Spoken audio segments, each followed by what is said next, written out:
Welcome back to my channel. This is Coach DC from All 22 Films. This is going to be our second look at Ethan Pocic, presumably the Ravens starting center, if he is completely healthy at the beginning of training camp and then week one. This is going to be our second look. I'm going to focus on two games here.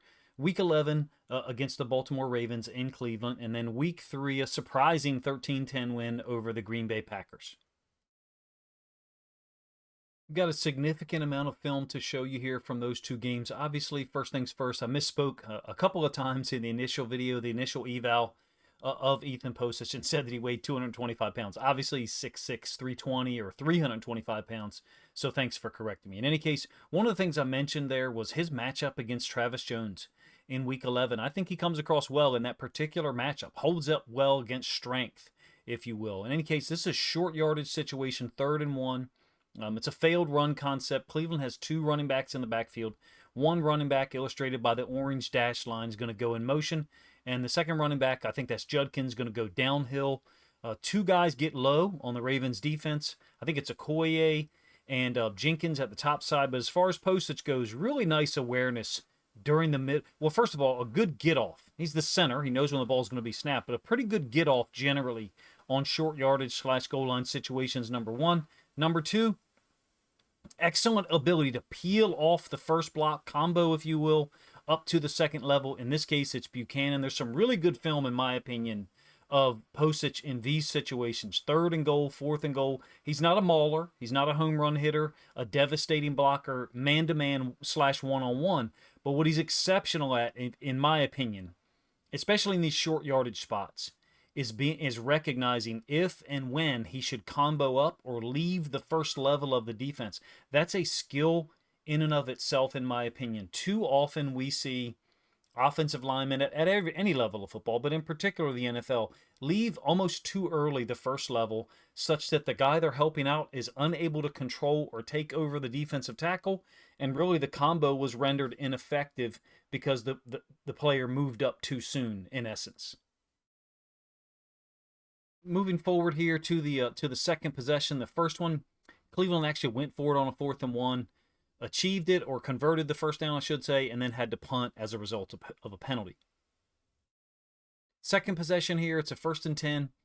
Ravens have taken a 3-0 lead. He's going to back block on Travis Jones. Gets to him quick and then ends up being KO'd by a teammate. So what we're talking about is the down block by the right guard on Jenkins is going to knock Jenkins into Pocic and almost kind of KO him. Now look, it's possible that Travis Jones is going to win anyway because Jones has his hands on Pocic. So I'm talking about being able to win by folding underneath, which is actually what happens. But I think he's helped out, he being Travis Jones here, is helped out by the fact that Jenkins has dislodged or destroyed, I should say, Posic's posture. And as a result, Pocic is unable to stay with the block, gets thrown to the ground. But from a Ravens standpoint, Judkins had an 8-yard run from his initial alignment to the point where Travis Jones gets a hand or gets a paw on him. So, just too long, too much momentum, speed built up by Judkins for Travis Jones to be able to make that tackle. So he gets by, and I think it ends up gaining 13 yards. As far as Pocic goes for me, against the run, always good steps, or in the run game, again, always good steps, technical, quick off the ball, right? He's the center, he should be. He's not overpowering, but oftentimes he is strong enough, if you ask me, to get the job done. Same possession, he also seemed light on his left foot in this game, possibly dealing with some type of injury already. This is week 11. As someone pointed out, that's the same side that he ended up injuring against the Titans in week 14 on the Achilles. Are those two things related? I'm not sure. But in any case, conceptually, this is the same block I talked about in the first video. He's going to be trying to reach Jenkins one-on-one with very little help. It's run away from the 2 tight ends here, okay? So you got 12 personnel for Cleveland, Fanning and Njoku, who are no longer visible for you guys. They would be at the 9 o'clock position on the screen. And he just can't get this done. Judkins is going to turn this into an exceptional game. All right, he gets stacked up on the front side because of John Jenkins against Pocic. He's just not going to be able to get this done. He's at a leverage deficit, in my opinion. The type of alignment that you're going to see by the Pittsburgh Steelers, kind of a canted nose. Jenkins is a little wider than the Steelers will line that guy up when they can't or turn the nose tackle. He'll almost be in what we would refer to as a shade. This to me is a 1. It's a little bit further in this direction, talking about how far Jenkins is into the A gap, how far away basically he is from Pocic. Pocic is good enough to get to even here in these situations, but not win. That's the difference between him and Linderbaum, but the reality is you're not going to reach guys consistently at the NFL level without much help. Now, conversely, compare that to the backside. I'm not saying Cleveland does this wrong. There's different rules over here on the backside of this run concept than the rules for the front side. Everybody thinks that, zone is zone, and that's true. But Jenkins is lined up off of if we want to take a snapshot of these two rectangles and say that they are equivalent, they are not. Jenkins is lined up off of the center, the inside man, which in this case is Pocic. Travis Jones is lined up off of the outside man. When I say inside, I'm talking about the player furthest in this direction, Pocic, between those two offensive linemen.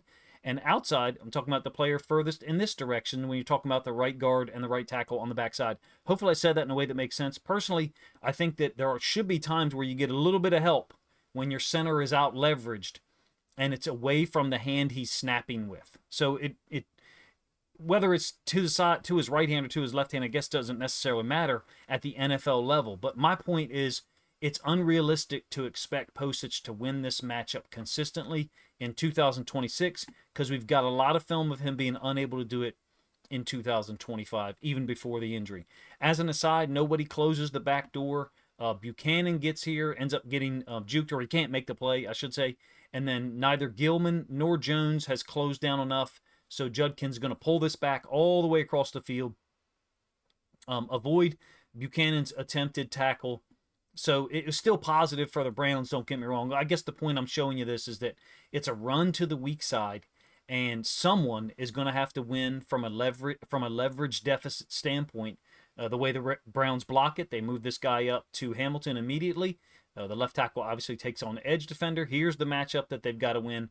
Unable to get that done from a Browns perspective. I wouldn't expect Pocic to be able to do those things consistently in 2026 either. We're into the second quarter here. It's a 3-3 tie. And Pocic is going to end up in a one-on-one battle with, I believe this is Okoye, 91.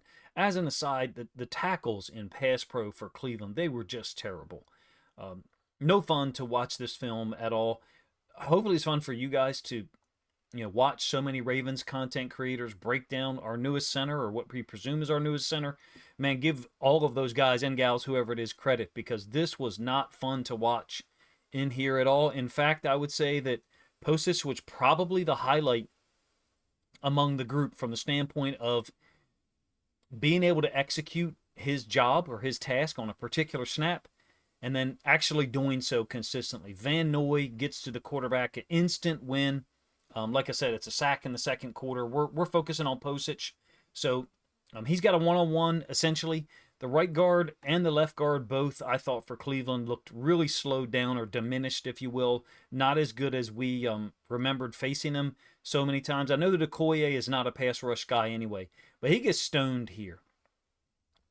Teller is just throwing a hand up briefly to help out on Okoye. I think Teller should be helping out on this inside rush. Too much space here between him and the right tackle. It looks like the right tackle's not getting any help from the running back at all. So the right tackle, I think, is trying to get out here as much as possible. Let me pull this back before the magnification. I think the right tackle is trying to get out here as much as possible because he knows he's not getting help from the running back, who's basically leaving out into the flats. Teller, I think, should help a little bit more in the B gap. Leave Pocic one-on-one with Okoye. The Ravens' stunts were really good this game. For whatever reason, but they were in our first matchup as well that we won in Baltimore, 41-17 in week 2. Okoye was trying to break free of the posture here of Pocic. You'll see he kind of resets once, if not twice, kind of stomping his feet back into the ground, getting really low, ensuring that Okoye is not able to break free and get to the quarterback from a secondary rush standpoint. After that sack, third down stop, in fact, that the ensuing punt was muffed, and the Browns got the ball back inside the 10. Fortunately, defense was able to stand up and get a stop. In fact, there were 2 punts extended that game, one of which was Hummel jumping off sides. This is what I think is probably Posic's relative strength. I talked about it some in the first video, and that's his ability to combo up quickly. Now, the Ravens have walked up one of their inside linebackers, Buchanan, as an edge defender, moved both safeties into a box position, if you will, even though Hamilton's set up to possibly play man. Gilman as well. Split zone concept, and so Pocic is the center, 55. You can see he's comboing, and then he's going to move up to the second level. There's no inside linebacker there because, like I said, Buchanan's walked up. So there's a solo inside linebacker look. Roquan's going opposite. Pocic does a really nice job on combo blocks, in my opinion. Not a devastating blocker. From a run block standpoint, in a zone scheme, inside zone, duo, even some outside zone, if he has help, if he's a part of a combo, I think that's his relative strength as a run blocker. Not a people mover, in my opinion. Not someone that I think is going to win one-on-one matchups. This is what he's really good at. Keeping a low pad level, even though he's 6'6", great eyes, and then being able to see where and when, or I should say if he needs to move up to the second level, finding that player. In this case, Teller doesn't win on the backside. Also, Buchanan is unblocked, so he's able to fold back inside. But Posic's block there, I think, is technical. I think it's smooth. He doesn't look super quick on these things. He doesn't look rushed, I guess is another way to say it. In my opinion, he's a good to very good combo blocker in a zone system, and that's one reason why I think the Ravens probably really like this fit. 3rd and goal, like I said, after Cleveland's possession was extended because of the muff punt. Ravens are showing blitz here. They only actually end up bringing 3. It's going to be an incomplete pass. I think Keon Martin gets a PD. Let's focus on Pocic against Travis Jones. A pretty violent move from Jones, and he gets nothing. He gets no movement at all. Real quick, makes it look like he's going to engage. I mean, Jones looks like he's going to engage with the left arm, and then retracts that, and you get no movement, no reaction from Pocic at all, and a really violent punch, club, swat, if you will, from Travis Jones, and it doesn't get any movement at all. I think he's better in pass pro against stronger, bulkier defensive linemen, basically defensive tackles. Jones, this move and others has worked for Jones across his career, but in particular 2025. Pocic is really good at staying square, in my opinion. His pay level actually does raise up a little bit here. Generally, more often it does not. I think his first steps, his reactions, his ability to stay square and not panic, to me indicates a guy who's classically trained and knows how to play the game. Really nice play from Keon Martin down here to get a PD in the end zone. Fortunately, our defense was able to hold them off and only fall down, I think, 6-3. Parts of this game don't reflect as well for Pocic, I'll be honest with you, compared to the Vikings game that I showed you in part 1. Another run concept where, I think I've belabored the point between the two videos. Pocic is going to get called for a hold here, but it's a similar setup as others where he's out-leveraged or outflanked by alignment. But I chose this one to use for a comparison point to make sure that everyone understands what I'm talking about. So he's going to be assigned to block John Jenkins. It's kind of like another split zone concept with a jet motion. So you've got motion going across left to right for Cleveland, illustrated by kind of like that black dotted or dashed line. And then Njoku, who's not a fantastic blocker at all, is going to move across the line of scrimmage, and he's going to go work after either Gilman or the edge defender, Dre'Mont Jones. But as far as Pocic goes, he's going to get John Jenkins. Now, he gets called for an obvious hold here.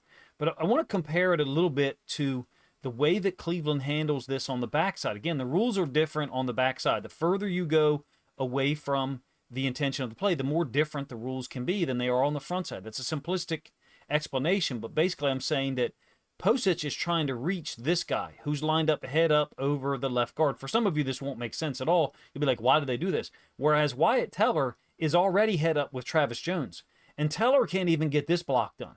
He can't even win this block against Travis Jones, who he was lined up head up with. And they're asking Pocic to reach the next man over. I'm just trying to use this as a way to make the point about how difficult this is to accomplish against really good NFL defensive linemen. Get a little bit of help from the left guard. I think it's Patino moving up to Roquan Smith. It ends up being a hold on Pocic. You can see that it's Travis Jones who actually makes contact. That's the guy that 77 on the backside, Wyatt Teller, was lined up head up with. I guess my point is the things he's least impressive at, or the things that on film I can identify that he has trouble with, are the things that I think most NFL centers are going to have trouble with anyway. In addition, in this particular game, you can see flags are flying from everywhere.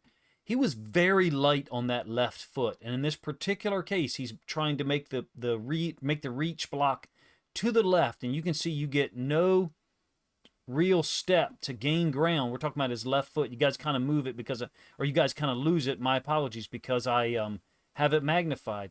But he's actually kind of understepping with the left foot here, and he looks very light and almost weak on that left foot multiple times in this game, not just on this particular snap. Hopefully I said that in a way that makes sense. I'm not absolving him of all blame or all responsibility in being in executing the thing he's asked to do. I guess what I'm saying is this, to me, on an outside zone / stretch concept, would be the relative weakness of what I've seen so far. Nonetheless, my eval hasn't changed. So let me be clear about why that is. And we do have another game that I'll go over here in a moment. I think I got 4 or 5 plays from the Week 3 win over the Packers. Ethan Pocic knows what to do. He's trained well. He's very technical and disciplined. He will not do special things like reach some of those D tackles I'm talking about, but he's reliable. I feel like he would have been better served. We would have been better served, to have a player like this in the last 2 seasons with George Warhop as our offensive line coach. I don't think Warhop did anything to improve certain guys that we had on our roster. We would have been better served to have veterans who already kind of knew what to do, if you will. It's a mug look by our defense. The Browns had extreme trouble in this game. Dime look, and we're going to drop out Roquan Smith, and that's who Pocic is stepping to. In addition, nickel blitz off the edge, illustrated by this purple line right here. This is an unbelievable play, or spin move, I guess, by Hamilton. I don't think this is a read from Roquan and Hamilton. Sometimes, and then later on in the video, I'm going to show you some guys who are, I think, lined up over the center and are reading his reaction, whereby basically if the center steps to you or steps away from you, then your reaction is different for Hamilton than it would be as for Roquan if the center stepped away from him. Basically a mirrored look or step by Pocic. Here I believe this is predetermined. I'm not a huge fan of Roquan's hands being on his knees. To be honest with you, I think it's predetermined that he's stepping out of there. But Hamilton has spun off of the running back. It's a matchup edge for us, for our defense. Ford kind of goes for a home run. Pocic does pick up, I will say, with Roquan stepping out of there. Hamilton blitzing, and I think this is just big on big, essentially. They're leaving the running back for the safety. Pocic does pick up this late stunt by Green as a part of this. So that's pretty cool job, if you ask me. I think he's got really good awareness. I think he generally stays square in pass pro, and that's to his advantage. Watching their offensive line, their tackles were just wholly unreliable.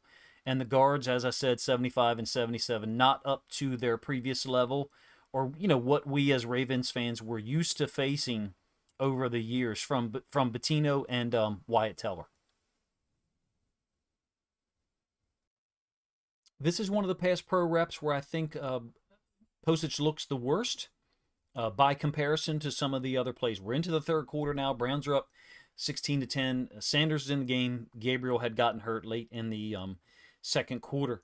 Dre'Mont Jones was a huge asset for us in 2025, right? As an interior pass rusher, in particular on third downs. Pocic usually stays square for a long time during the play when things are unsettled. And in this case, you've got a nickel blitz off screen, illustrated by this red line here.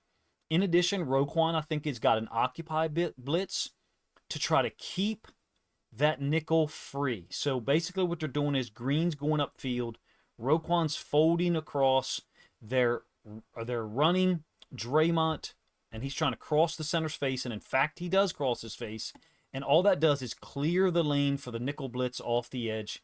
In this case, it's Keon Martin. But in addition, Pocic opens up the gate, in my opinion.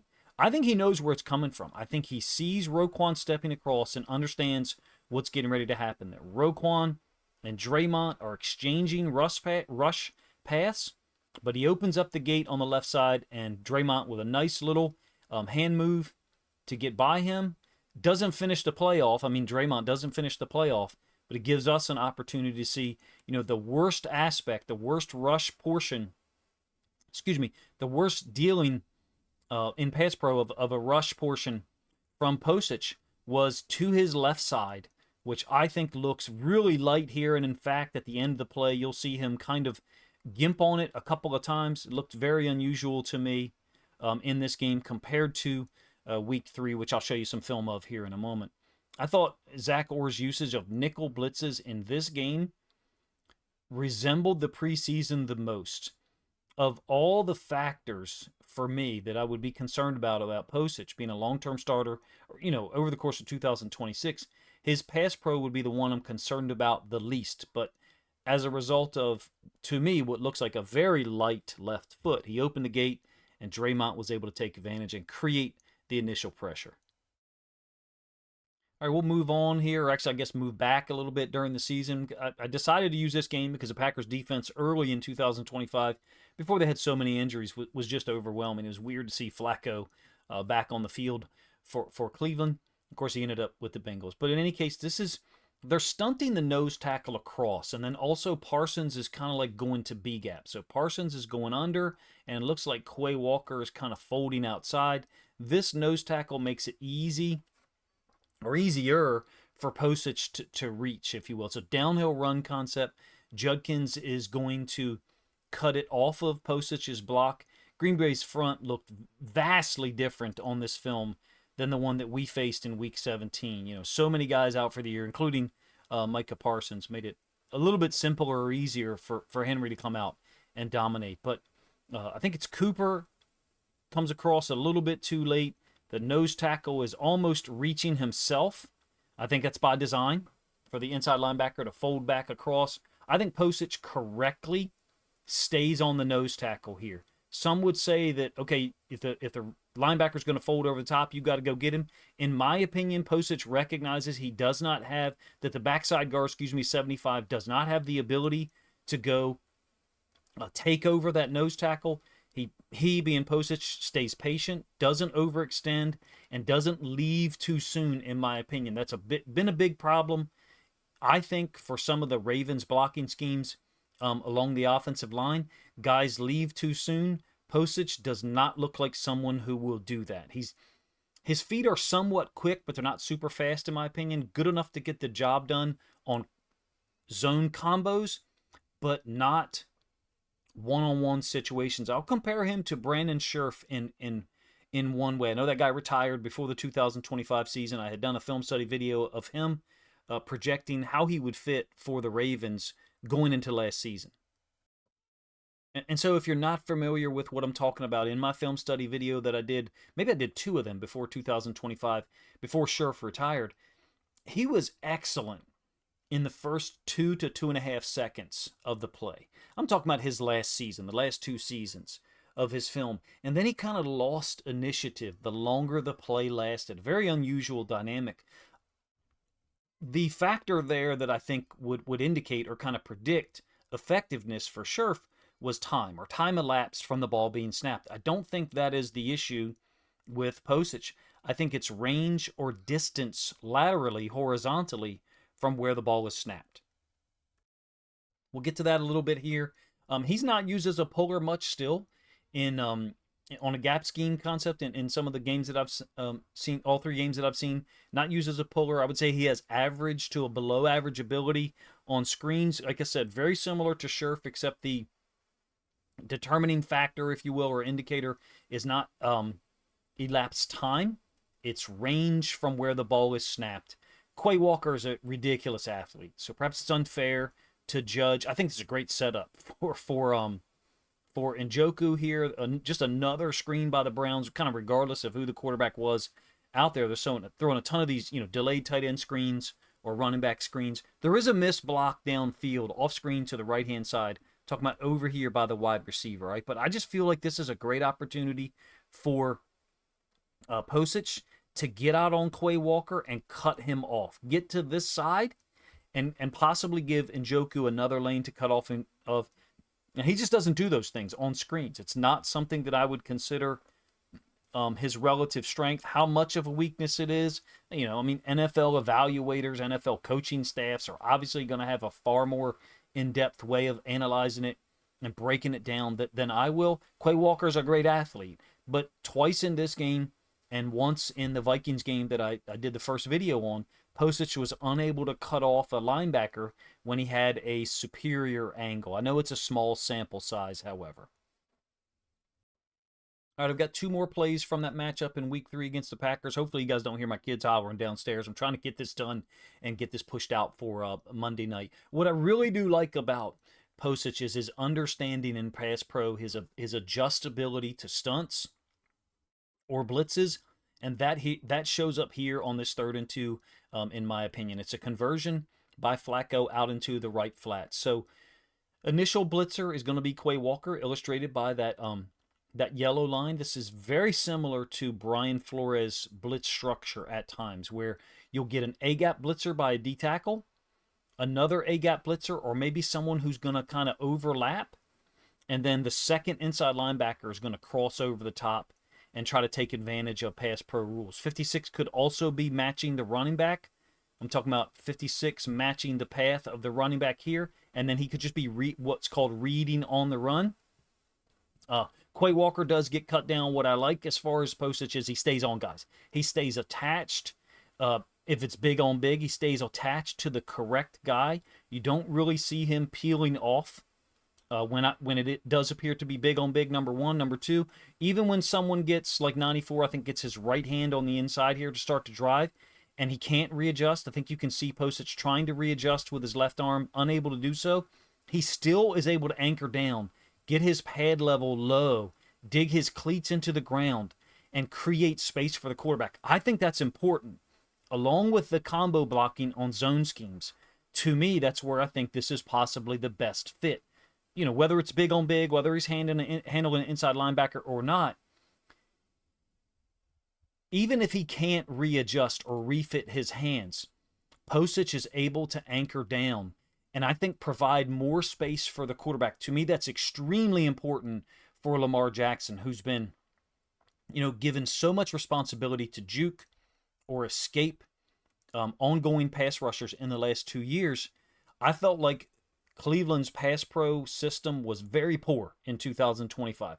How much of that was Ethan Posic's fault? You know, individually, in a lot of the plays I'm seeing, I feel like he's handling things well. The Dre'Mont Jones blitz in the Week 11 loss to the Ravens, obviously notwithstanding, or doesn't, you know, stand up to that analysis. But generally across 3 games, I feel like he's not the breakdown point for this pass pro. Last play that I've got here, I think this one also is a good example. Like I said, Cleveland wins this game 13-10. Really nice job, I think, IDing the switch between the defensive tackle and 56. Now, the edge rushers here, Parsons off the right side and Rashawn Gary off the left side, they're free. And Parsons is an inside path, and then Gary, you got a chip by Njoku, who's in just, you know, no kind of stance at all. But as far as Pocic goes, he does identify the switch. You can see that there's a lack of engagement from 94. Possibly a pick read stunt. What some people refer to as a torch stunt is a lot of fun, in my opinion, to talk about and try to analyze. Essentially, the idea is that these 2 players would be reading the center. And if the center steps away from you, we're talking about 56, Cooper, then you are the picker. You're going to basically pick the center, and now since the center stepped to you, 94, you are the looper. As opposed, if it happened in the other way, then the center stepped to Cooper, then 94 would run the pick, and 56 would loop around. Some people call it a torch stunt. There's different names for it, but this is an example, in my opinion, that looks like a read by 56 and 94. I could be wrong. And I think Ethan Pocic recognizes the stunt. He may not know that these guys are reading it, but there is evidence, in my opinion, of him. He does have his left hand wrapped around here. Maybe, I don't think there's necessarily a hold going on, but it's a scrum on the inside, so, refs probably very difficult for them to see. Flacco throws this ball away. It doesn't necessarily matter here whether they're reading it or not. I was just trying to give you guys a little bit of an idea of some of the things that I know about, that happen there on the inside. Of course, there's, a whole lot more. I think relative to everything else, pass pro is probably his strength for Pocic. Good on zone combos, very good actually in my opinion, and not as good in one-on-one situations. I've covered that a lot.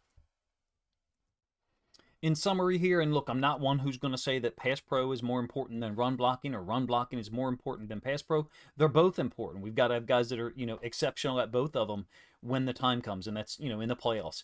If Pocic is healthy, or when he's at or close to 100%, he's a starting caliber center in my opinion. Not Tyler Linderbaum quality in a lot of ways, but he's very technical, experienced, I think strong enough up front.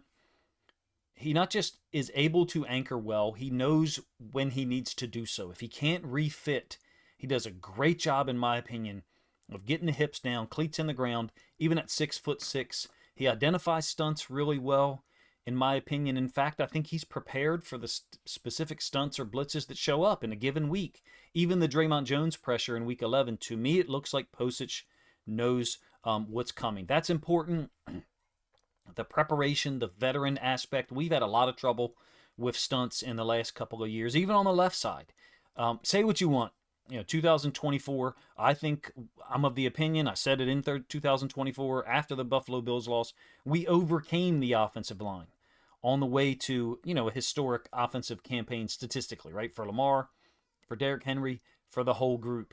Center isn't an upgrade compared to Linderbaum last year, obviously. But if you're able to shift the analysis or the thought process briefly, it's an upgrade over our weakest position in 2025 along the offensive line.